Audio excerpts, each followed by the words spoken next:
Hello.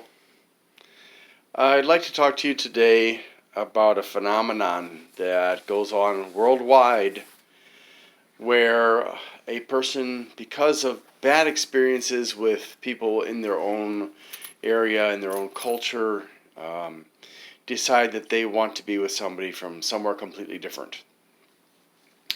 I know somebody here locally who, when she was younger, she dated people from her own ethnic group, and this was when she was still a minor, and boy after boy would cheat on her, and she eventually came to the conclusion that she couldn't trust boys of her own ethnic group, and she started dating boys of other ethnic groups. Now, on the face of it, that makes a lot of sense. If you're going to date people from a different ethnic group, you could hope that their behavior might be different, better or worse, but at least different. Well, eventually, years later, after dating multiple ethnic group members, she discovered that it wasn't a problem with her ethnicity, it was a general problem with guys not being faithful. And that is certainly a problem that you may face, whether you're a guy or a gal. You may discover that your partner is not faithful to you. But that's not what I really want to focus on. I really want to focus on this obsession with the idea that marrying somebody from outside of what you know is as being a good choice. Now, I speak from experience. My wife, who is now deceased, she was from Indonesia. When I met her, her English was very poor, and she was a Muslim. Through that experience, I learned about this.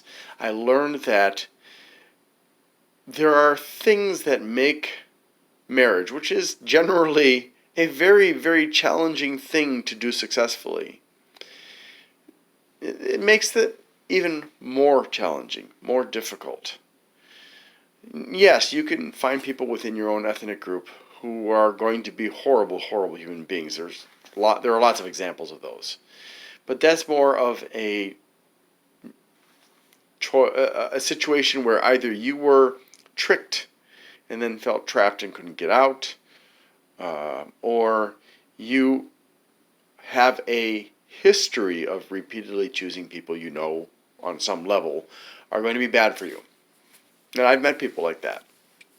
And some of them have even admitted it. There are some people who are stuck in their own, the dramas of their past, and unable to let go of that, unable to let go of the trauma, unable to advance in their lives, and they continue to repeat the same mistakes over and over and over again. But I want to say that if you are hoping for a successful relationship, these are things that are very critical. Number one, communication. Now, with my wife, as I said when I first met her, her English was poor, and my Indonesian was non-existent, much less Javanese and Japanese, which she also spoke. So, for many years, until she became fluent in English, it was hard to communicate well with each other. It was hard to know when we weren't communicating well. We sometimes found that even though we thought we understood each other, later on we realized we hadn't actually communicated correctly with each other. This can be very, very devastating.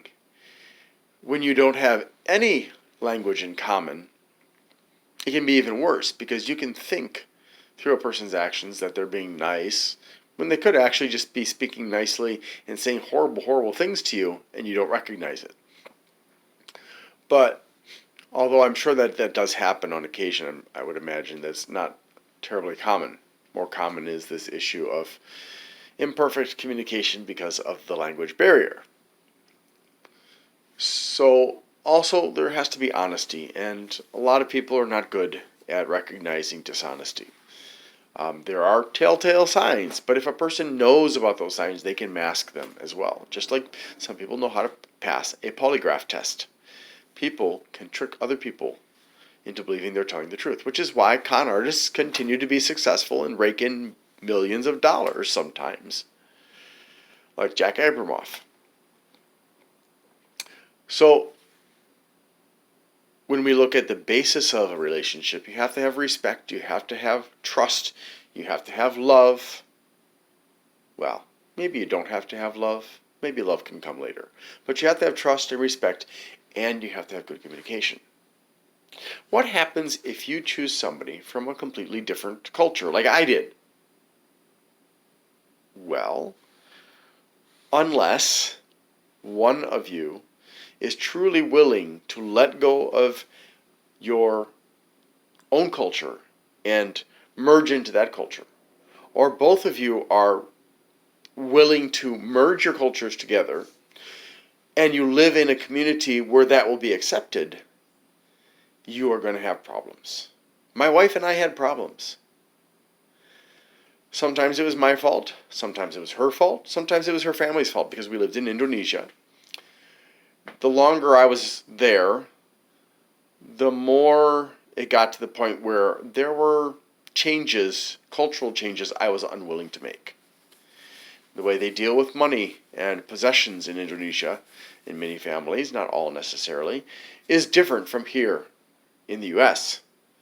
So when my perspective on money and possessions came into conflict with the culture of my wife's family, I had to eventually just give it up.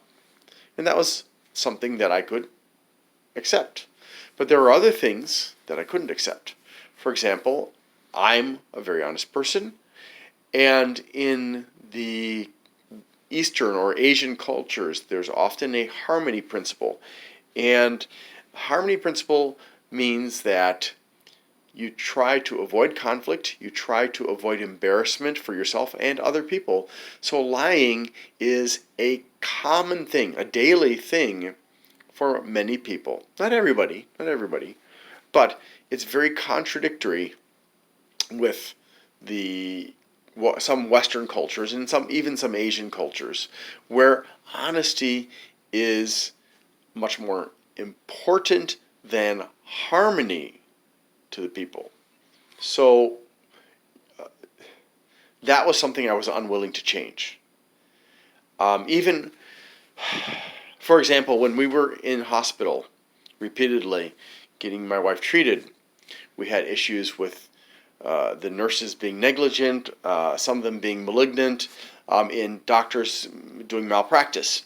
And I would go to the lady who was responsible for accepting complaints and feedback and suggestions from customers and their families, and let her know what had happened. Well, although she was very nice and very pleasant, and one time I even talked to her boss, some of the people at the hospital did not take my complaints well, and not only were they angry at me and my wife, and one time one of the head nurses belittled my wife in public while she was laying on a gurney. I think that's what you call it. The hospital, the moving hospital bed. They would complain to my wife's family. And one time after my wife had been, we had been leaving the hospital to move my wife to a provincial hospital in Yogyakarta instead of where we were in Purwokerto. My mother-in-law was berating me and telling me I could not do that. She was adamant, and this was not her first time telling me this. And I said, look, I'm trying to protect her from this bad behavior by certain doctors and nurses, and I'm trying to make sure that it doesn't happen to other patients either. Well, she didn't care. She didn't care. She just wanted me to maintain good relations with all of these people because who knew when I might need their help again. I couldn't change that. And eventually, secretly, it got to the point where my mother-in-law no longer wanted me as a son-in-law, and she started pressuring my wife. So culture, especially when you're in a situation where there's intolerance like that, can be very, very disruptive to a relationship. The third factor that is also influenced heavily by culture is religion. If you don't share the same religion, I'm a deist, my wife was a Muslim, her family was a Muslim. If you don't share that same religion, those same beliefs, even if you make a commitment to tolerate each other's beliefs, there are going to be problems. Especially if you, like in my situation, I was living in Indonesia, my wife's family was entirely Muslim, and so there was this constant influence by them to my children to become Muslim as well. Now I'm not criticizing Islam, okay? This is not about Islam. This could have been any religion. It was the situation that I'm talking about. Although my wife and I had made a promise to each other that we would not force our religious beliefs on our kids, well, the truth of the matter is that the Islamic beliefs were being forced on my children, and they were going to a Muslim school, which at the time that I had signed them up for that, I hadn't realized it was a Muslim school. I had avoided putting them into a Catholic school for the very same reason I wouldn't have put them into the Muslim school had I known up front. And so this created a conflict within my children. Then my older child ended up merging with Islam. My younger child, after we left Indonesia, he's now a deist like me. But my older child's still a Muslim, which creates some conflict within our little family unit. But this was another thing that my wife's family used to influence my wife when they made the decision that they no longer wanted me as part of the family. And admittedly, it was never particularly easy to be part of that family, because although certain people were very friendly and nice and stuff, and even my mother-in-law, whom I loved dearly, I loved her more than my own mother, to be frank. There were other people who were kind of standoffish, who were not very accepting of me, who would talk behind my back and stuff like that. So, if you can't fit in terms of culture and religion, your marriage is going to be deeply affected unless you can move somewhere where that influence is removed, and that's quite difficult. We had, my wife and I, discussed moving to the U.S., but I was concerned about negative influences here, and this was this was after September 11th, so there was that anti-Muslim sentiment that had been stirred up by Bush's administration and by various groups who were ignorant of the various moderate Islamic groups who pose no threat whatsoever. But the point here is, if you think that running away from people of your own culture is going to solve your problems, trust me when I say that getting together with somebody who doesn't share a religion, a culture, and or a language with you is going to make it even harder in most cases, because it's going to take more than talk and promises to maintain that relationship, and it will be a struggle. Even if you're in a neutral environment, it's going to be a struggle. In fact, if you're going to attempt something like this, marry somebody who's very foreign, very different from you, you better be prepared to make a lot of sacrifices in the way you live your life. And that person must as well. And you must both find a place where you can live, where people are going to respect the synthesis of your two perspectives in that marriage. Because otherwise, there will be pressure put upon both of you that could damage or even destroy that relationship. I hope you'll think very carefully about what I've said, and I do wish you success. I don't recommend marriage for everybody. It is very, very challenging. It's one of the most difficult things you'll ever do in your life, and it's a constant challenge for many people. If you don't believe me, you've probably been watching too many romance films and reading too many romance novels. It's hard work. Thank you, and have a great day.